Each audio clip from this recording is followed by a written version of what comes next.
Today's guest is David Marquet. David is a best-selling author, a recognized leadership expert, and a former US Navy Submarine Commander. David, thanks for coming on the show. Tats, thanks for having me on your show, and welcome all listeners. How did you engineer this transformation that's become legendary within the Navy? Well, engineer is a generous word, I would say. So my story is, as I came up through the Navy, I had a reputation of giving good orders, getting my team to do what I needed them to do. And it was very satisfying to be the one giving the direction and the instructions and having people bend to my will, and I would motivate or inspire or coerce or bludgeon them into doing what I needed to do. The problem was, well, there were a couple of problems. Number one was when I left, often the organizations regressed to the way they were before. Ironically, this was just more evidence of how great of a leader I was and how much they needed me. And so the Navy kept promoting me. I became a submarine commander. I was going to go to one ship, and after 12 months of training technically on every detail of that particular ship, I was diverted to a different submarine because that captain quit because that was the worst performing ship in the Navy, and he'd been there a couple of years. It wasn't getting any better. And to his credit, he resigned, which is very unusual. Usually you have to get fired and carried out on a slab. But yeah. He resigned abruptly, and it was just before I was going to take over. And the Navy said, no, you're not going to the Olympia. You're going to go to Santa Fe. And I was like, no, I fell down on the floor in a fetal position and sucked my thumb. I was like, no, not anything but that ship. It's the worst reputation, the worst morale, the worst performance. And it's a different, by the way, guys, it's a different kind of submarine. Yeah. No, you'll be fine.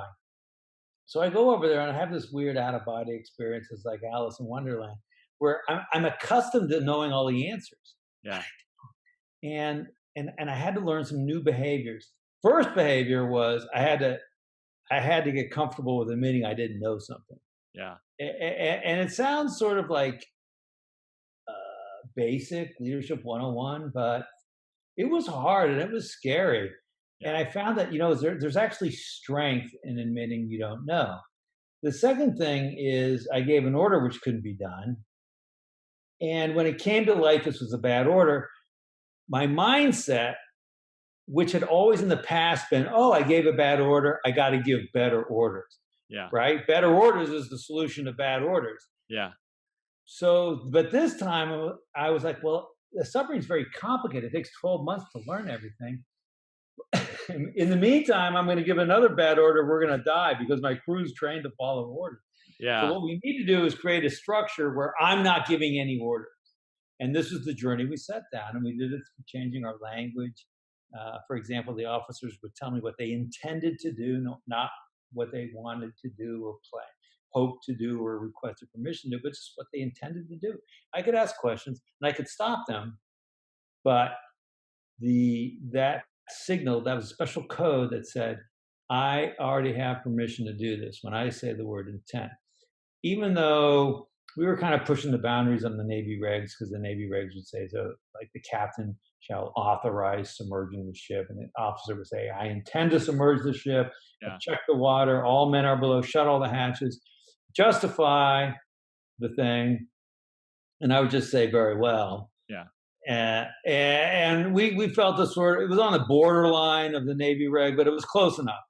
Yeah. But the key was it gave the ownership and the responsibility and the power to the officers.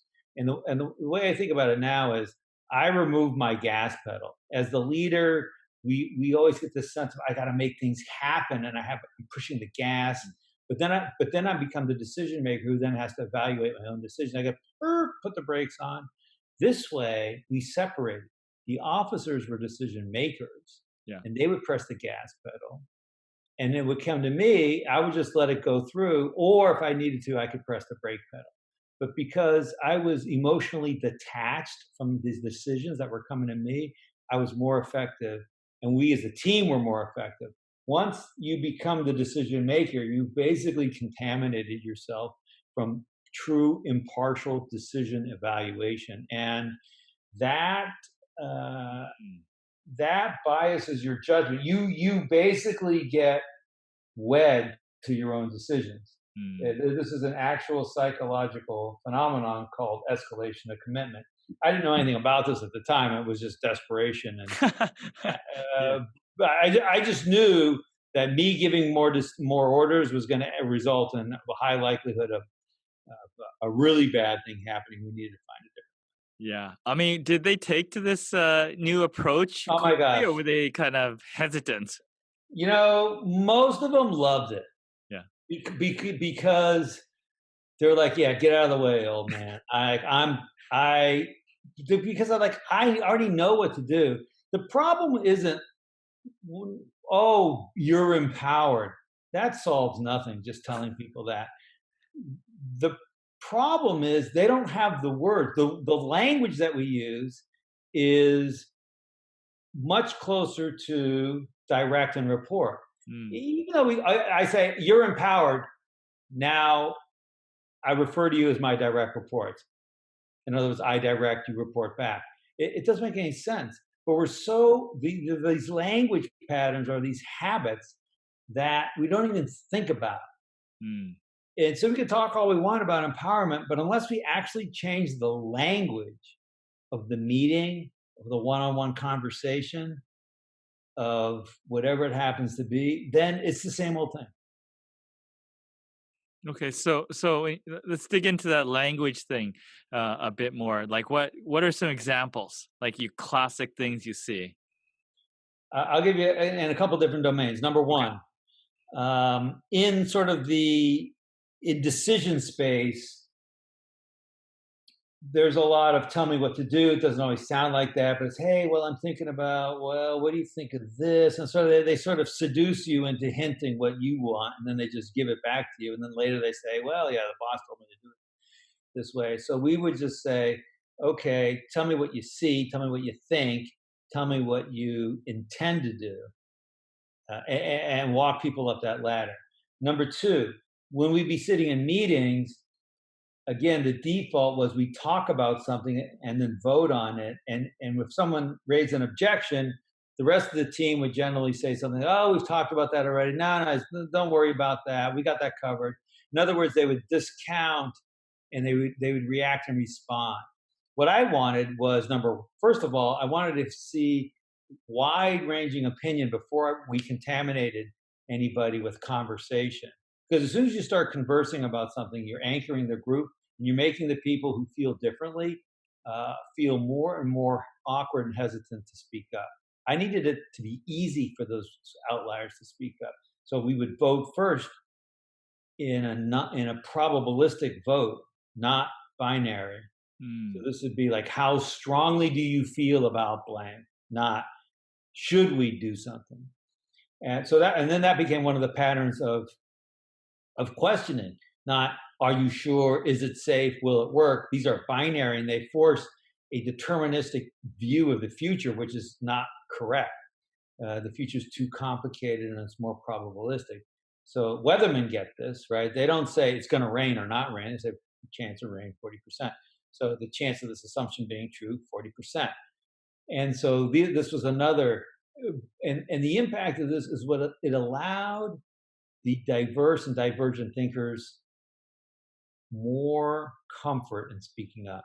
And Mm. therefore the group benefited. And then when we heard those things, instead of being compelling, we tried to be curious. Oh, tell me Mm. more about that. Oh, what are you seeing that we're not seeing? And it's this sort of open mind. Now at the end, we don't need to do what they say. It's, I really think we should go south. You may still, no, no, we're going to go north. But now I'm going to modify the plane a little bit because of something you told me. There's a bunch of fishing boats up there that are in the way. I don't know. But so the idea is the problem for me was all these old leadership patterns were so ingrained. The response, the binary questions, the the idea of convincing people, the idea of building consensus in a meeting. It was actually the exact opposite of what I wanted to do. Mm. I wanted to invite outliers. I wanted to get dissent in a meeting. what we needed was consensus after the meeting. I needed people's behaviors to support whatever we committed to. But in the meeting, I wanted all these different ideas on the table. Yeah, that makes sense. You just want everything out in the open, and then when you talk about these situations, like you said, what are the probability of this and that? You can gauge their confidence level on their ideas, so it's not tied to something emotional. Right. I'll give you a life and death situation. One of the hardest things that you do as a submarine commander is order firing a weapon, a missile or a Yes. torpedo. And because at the other end of that, there's going to be dead people. Yeah. So you really want to make sure you have the right target. So missiles are easier because they're pre-programmed to certain locations. The torpedoes, we have to select the right target. So let's say and by the way, the targets masks themselves, and they hide amongst. They want to look like a merchant ship or a cruise ship. And so let's say you're about to shoot a target, and then it's like you have this nagging doubt. Maybe it's like there's a 1% chance it's a cruise ship. Yeah. So I would add the last thing we would do before we launched a weapon. And fortunately for me, these were all peacetime exercises because we didn't actually do this. Because I'd ask my sonar chief, "What's the probability that this is the right target?" Now, in the past, what I've seen is, "Chief, is this the right target?" It's binary, and then you're pushing the responsibility on him to make to tell you, "Oh, it's the right target." Then you shoot him; it's the wrong target. You just killed the wrong people. Why? Now I can blame the chief. This is not leadership. So the chief would say, "I'm 95% sure. I'm 80% sure." Now it's up to me, armed with that information, as the commander, to make the final decision. But to try and force your people to say, "No, it's safe," is an abdication of your responsibility, and it's really a cognitive shortcut to then later blame them. Now, I saw one of your videos you were talking about. I mean, because I think ultimately, when you're trying to sort of involve other people in sort of making those decisions or advising you on those decisions, at what level do you give up that control, right? And how do you approach that? I saw a nice little graph that you talked about that, but maybe you can elaborate on, people that say, "Whoa, I don't want to give this control up," or people that give too much control away. Like, how do you sort of kind of balance that? The amount of control you can give is going to be limited by your teams or any particular individual's competence and clarity. That's what we think the two input variables are. So, competence, these are technical things, the physics of how reactors work. It's not a touchy-feely thing. You can give a test on it. If you're in banking, it might be questions about regulations. If you're in software engineering, it might be questions about how the code works. These are not ambiguous things. You either know it or you don't. Number two, but then on the other side, there's what we call clarity, organizational clarity, our purpose, our why. What are we trying to achieve? The one good place to start with that is simply ask, what's the time frame for which we're optimizing this decision? If we're trying to just win in the next 24 hours, we're going to make a different decision than if we're trying to win over the next 24 years. For example, I can defer all maintenance and run a nuclear power plant without doing any maintenance, probably for a couple months before bad things start to happen. But eventually, bad things are going to happen. So if I want to optimize for a longer run, I need to be changing the oil regularly and that kind of stuff, which may mean I need to limit speed now. I might need to take some hit in production in order to build production capacity for the future. So that's kind of thinking is, what are we optimizing the decision for today? In the building industry, you have the same problem. If you just like, how much insulation do I put in? Well, I'll just put in what it tells me by code. Well, that's not really much of a decision. So if you want to optimize over the long run, you put in more insulation. If you just want to, if you say, well, this is just a home that people are going to buy and sell and live in an average of 3.5 years, then they're not going to want to spend a lot of money on insulation. And so you're going to go towards the low side. But that's just an example of how the time frame colors what you end up doing. Now, with you work with many companies. Like, how do you approach that time frame question, or is it very, very specific to the organization? Well, you just ask them in conversation, or you set it. You set clarity. So here, this is a fun example.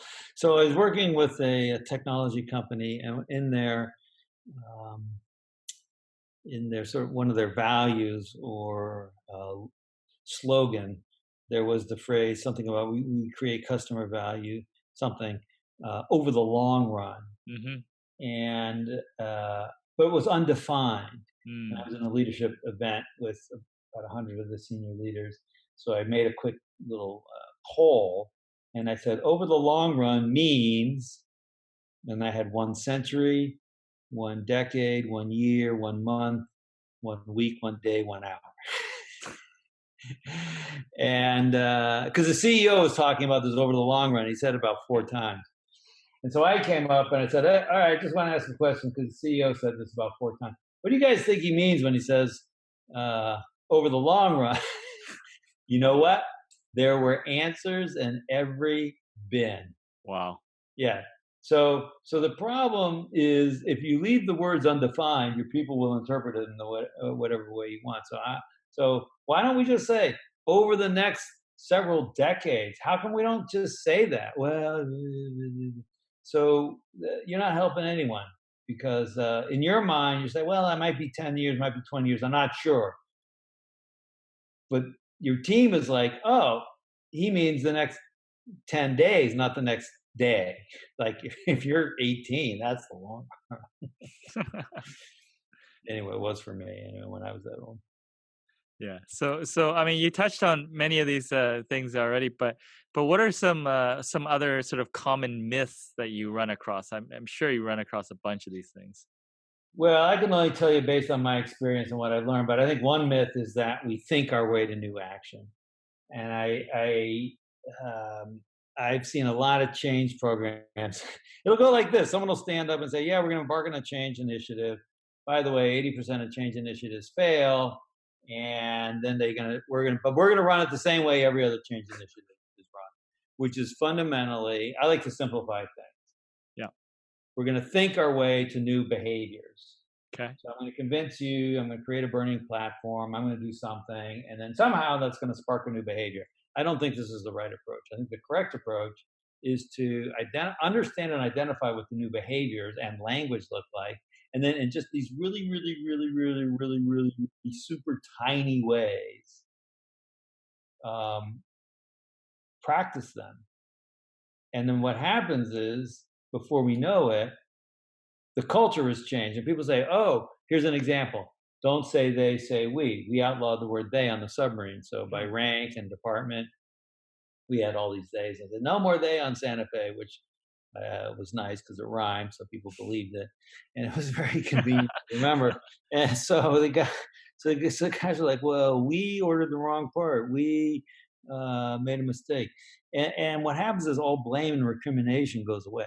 And Yeah. and initially, it's kind of in your head. It's like, well, I'm saying we, but it doesn't really feel like we. But I'm going to say it because I'm just going to go along with this guy. And the cool thing is, after some time being maybe 3 months, maybe 6 months, it actually starts to feel like we. And so the way it really works is we act our way to new thinking. It's the actions that drive the thinking. And that's another one of the things I think people have back. Here's another one. Yeah. Organizations tend to push information to authority. In any hierarchy, There's a separate natural separation between the people on the periphery of the organization, the person sitting in the salesman who's sitting in the client's office, looking at the person, looking at the pictures on her desk, whatever it happens to be, and having an intimate understanding of reading their body language and how they're reacting to the words that they're saying. So they have all the information. The person in the code, the person standing in front of the machinery, you can feel the vibration of the machinery in your feet. Then you have the authority that rests up here at headquarters, which could be who knows where. And so the traditional industrial age approach is to take the information, aggregate it from all these people, send it to the people in authority who make decisions, and they come down from on high.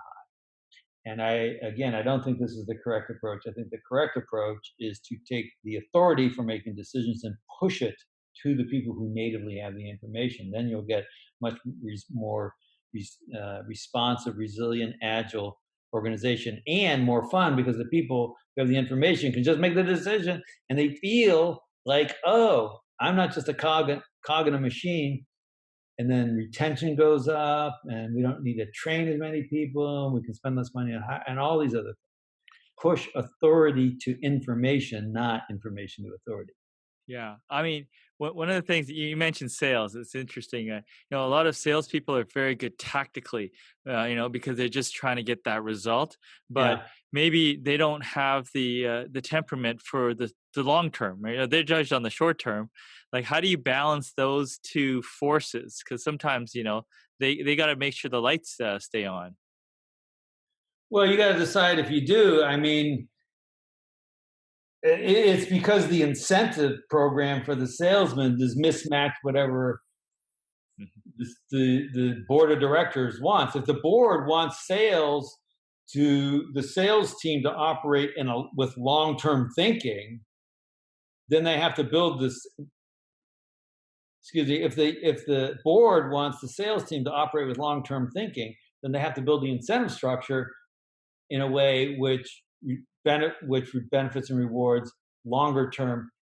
Let's say they want to sign long-term contracts. So you say, okay, if you get 5%, your commission is 5% of a contract that's 12 months or less, 7.5% if it's 12 to 24 months, and 10% if it's more than 20.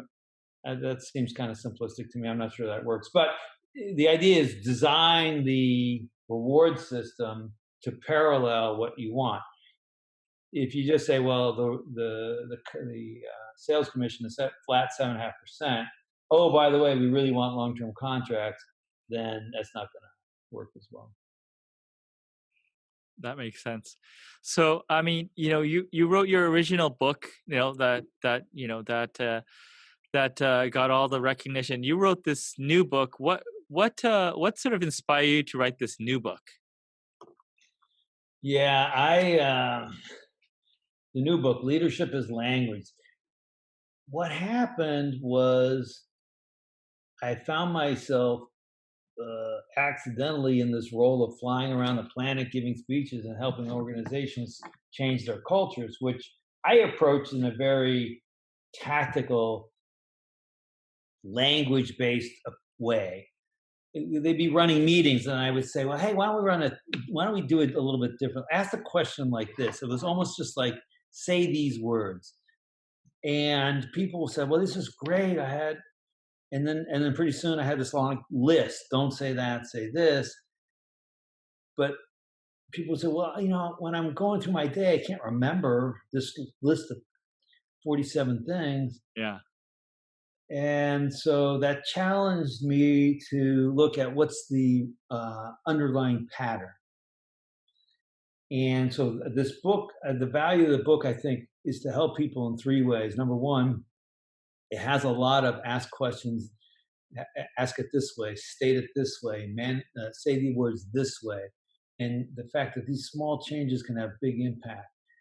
Number two, it sets these into a pattern, which I call playbook.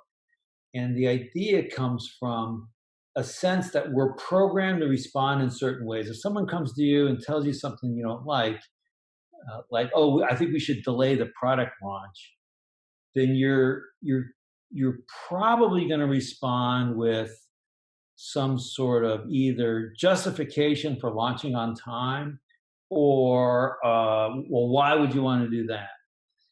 In other words, I call it be compelling. But what you want to be is curious. Be curious, not compelling. In other words, don't try and convince them they're wrong. Try and understand what it is that they're saying with the possibility that maybe you're wrong. Now, at the end, you don't need to, I'm not saying always listen to them in terms of what they're suggesting as actions, but do listen when they have something to tell you. Because if you do listen and you reward that, then what you do is you'll start hearing more things, and you'll start hearing when there's problems, and you won't be like, oh, I never knew there was a problem with the 737 MAX software. How come I didn't hear this? Yeah, well, because you didn't create a culture whereby that sort of communication was cherished. It was frowned upon and squelched. So there are these 6 plays Okay. that we've been inherited from the Industrial Revolution. Play number 1 is obey the clock. And Okay. what I'm saying, what we want to do is control the clock. Everyone knows what obey the clock is. That's why we have clockwork, and that's why we clock in, we pay people by the hour. And there's this sense of pressure, relentless pressure. It makes it harder to think. I perceive it as stress. But we want to control the clock because they want the ability to periodically relieve that pressure and allow people to be fully present in their minds in order to make good decisions. So that's where it starts, and it just cascades down from there. And then those 6 plays are embedded in even a bigger underlying pattern of thinking and doing. And the idea is that throughout the day, throughout the week, throughout our lives, we dance between these 2 ways of using our brain, between action, focused,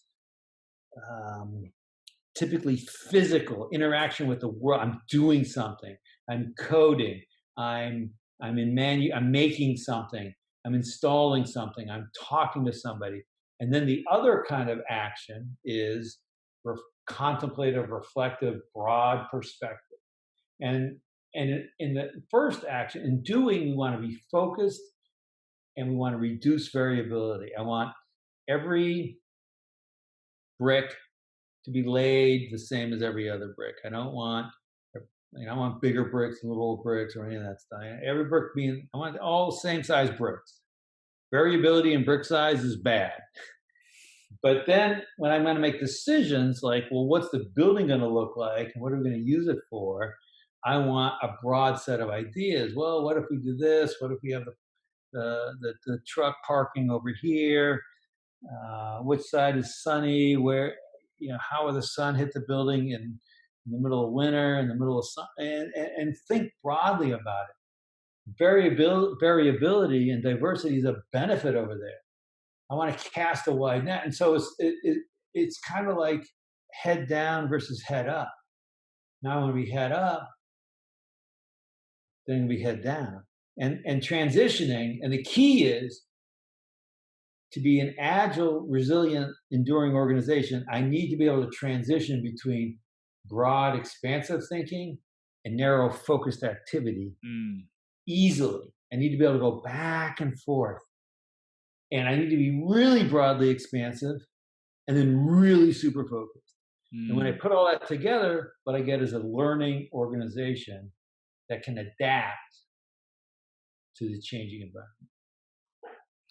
Wow.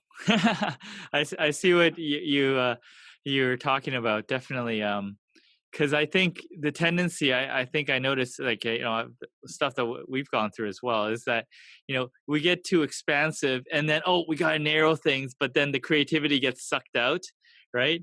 And what you're saying is you need a organization that kind of oscillates between sort of expansive, and then when it's time to execute, simplify the best ideas and then move forward.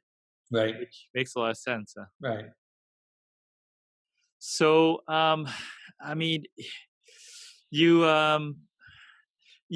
gone through a lot. You've sort of you did the big stint with the submarine. Like, since then, like what sort of things have you learned that you've really grown from? Because that, that was such a defining thing with the nuclear submarine and what you learned there. But since then, you've taken that message to the corporate world. But at what point did you kind of, where did you get your most sort of growth and learning when you transitioned over? Well, so I you can edit out this long delay, but basically, I didn't know what I was doing. I wrote this book, and fortunately, I I didn't publish it until it was actually pretty good, and I resisted just shooting something out there. And I ended up getting pretty vulnerable. I really ended up I was just so sick and tired of the whole thing. And I just said, well, basically F it kind of a thing. And I'm just gonna expose my inner fears and doubts and what was going on in my head. I'm gonna stop pretending like knew all the answers ahead, all that crap, which is actually what happened on the submarine. So it kind of parallels that. But for some reason I was like drawn back into that, well, let me tell you how you should do. Anyway, I sort of cast all that aside, and it ended up like that's part of the magic. So that ended up helping. And now I'm running a company. So I thought I was running my company. That was wrong. I'm just a product. So I'd be out, keynote, flying around, keynote or whatever, and then trying to manage the business processes and our daily meetings and all this kind of stuff. That was stupid. And so finally I realized, you know what, I'm not actually managing my company. I'm just a product of the company. And then so I'm still quote the president, but I have a COO now, and he's actually, you get the idea. It's funny because of all the people that this should happen to, I was a perfect one because like our whole approach is give control in a measured way to the people around you so they can rise and be the best that they can be. But here I was running my company, trying to hold on to control of my company when wasn't the right thing to do. Yeah, for sure. Now, so you're busy, you're flying around, you're doing all these things. I mean, what sort of habits or routines kind of hold this whole thing together? I'm a huge routine guy. I'm really good when I'm home. I have this whole routine. Every morning I do yoga, I have a stretching program, then I do a Sudoku, then I do the crossword puzzle. It takes me like an hour to get through this whole deal. The problem is when I would go on travel, Mm, it would get broken up. And for a long time, I held on to this all or nothing sort of approach, which was so for me, a workout was 90 minutes of sweat where my heart rate got cranked up pretty high. And I just didn't have a chance to do that sometimes. And so I wouldn't do anything. mm, But now I'm much more accepting of a partial solution. So maybe I can't run, but I can walk to the venue, which is 8 blocks away, instead of taking an Uber. Maybe I can't get on the exercise bike, but I can do some push-ups and squats in my room, something like that. So I've been sort of giving myself permission to do partial. If I can't do everything the way I wish I could back when I was 30, then I can do a partial thing, and I think that helps out. It takes some of the stress off of you and yeah, the pressure. makes sense. Now, is there anything that I should have asked you, but yeah, I didn't? No, you're a genius questioner. No, well, maybe this. Usually people say, well, um, how can they get a hold? This to me seems like a silly question. So maybe they say, oh, how can we get a hold of you? Well, just type my name, Google my name. But uh, go to my new book's called Leadership as Language. I'm super jazzed if you get a copy. I hope it helps you. Like I say, these are things to say within a structure to rewrite your plays, re-engineer the language. I'm an engineer, so there's not touchy-feely stuff. It's not soft skills. I hate that word. But I believe it'll make your team better. Then send me a note. Catch me on LinkedIn, David Marquet, or send me an email, david@tenureship.com. Let me know how it goes. Let me know what you're learning. Let me know what your team's achieving. I'd love to hear.